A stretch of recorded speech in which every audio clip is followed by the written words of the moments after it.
Shalom, sahabat yang baik hati, salam sehat selalu bagi kita semuanya. Marilah kita mengawali aktivitas kita dengan merenungkan firman Tuhan. Kita berdoa. Allah Bapa di dalam Yesus Kristus, terima kasih Tuhan untuk segala kebaikan, penyertaan-Mu, cinta kasih-Mu bagi kami. Saat ini kami hendak merenungkan firman Tuhan. Pimpin kami ya Tuhan, kuasai hati dan pikiran kami. Curahkan Roh Kudus-Mu atas kami ya Tuhan, sehingga Roh Kudus-Mu memimpin, memberi pengertian kepada kami dalam merenungkan firman-Mu. Amin. Firman Tuhan bagi kita pada hari ini tertulis di dalam kitab Markus 1 ayat 35. Pagi-pagi benar, waktu hari masih gelap, ia bangun dan pergi keluar. Ia pergi ke tempat yang sunyi dan berdoa di sana. Dungi menogoknai borngin situ tu dope, hehe ma ibana tu balian, lau martangiang tunalungun. Yesus bangun di pagi hari untuk berdoa. Sahabat yang baik hati, kapankah waktu kita untuk berdoa? Tentu menjawab pertanyaan ini, kita bisa langsung mengatakan setiap waktu adalah waktu untuk berdoa. Sebab dalam pemahaman kita, berdoa itu adalah mengalami keterhubungan dengan Tuhan. Sebab setiap waktu kita bisa mengalami keterhubungan dengan Tuhan. Kita bisa berdoa kapan saja, di mana saja, sebab Tuhan ada di mana-mana dan Dia berkuasa atas segalanya. Tetapi secara khusus hari ini dikatakan kepada kita, Yesus pagi-pagi benar, waktu hari masih gelap. Artinya sudah dini hari, tetapi orang masih tidur terlelap. Tetapi itu waktunya Yesus bangun dan Dia pergi keluar. Dia pergi ke tempat yang sunyi dan berdoa di sana.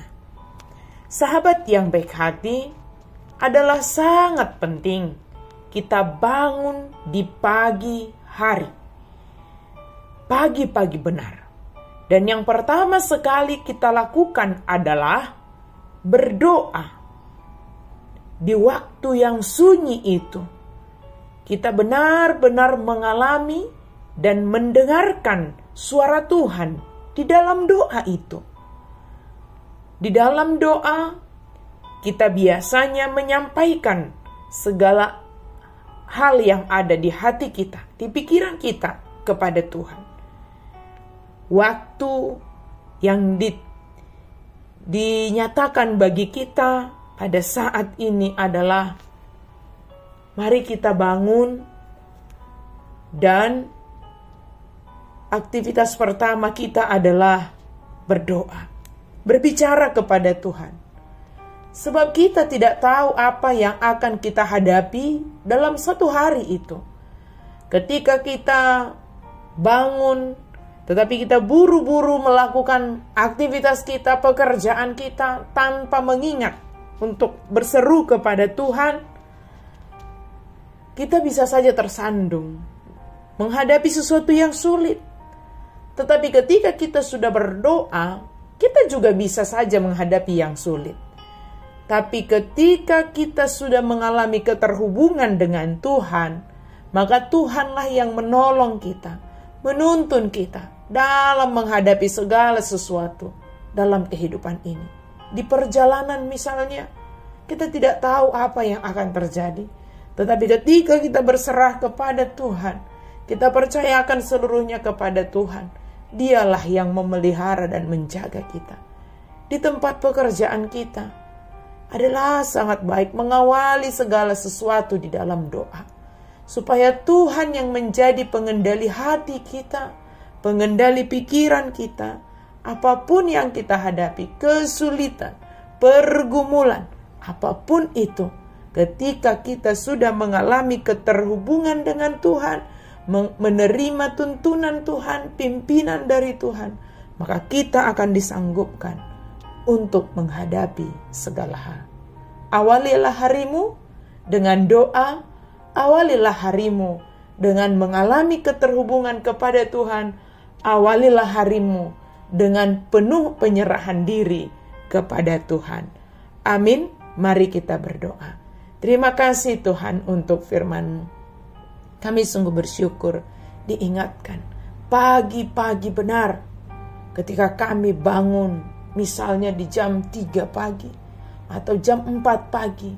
Hal pertama yang kami lakukan adalah berdoa, berbicara kepada Tuhan. Engkau yang pertama sekali teman kami berbicara ya Tuhan. Sebelum kami berkomunikasi, berhubungan dengan hal-hal di dunia ini, hal yang pertama kami lakukan adalah berkomunikasi, berbicara kepada Tuhan, mendengarkan Tuhan. Sehingga apapun yang harus kami hadapi, kami dituntun, dipimpin oleh Tuhan. Dalam nama Yesus kami berdoa dan bersyukur. Amin.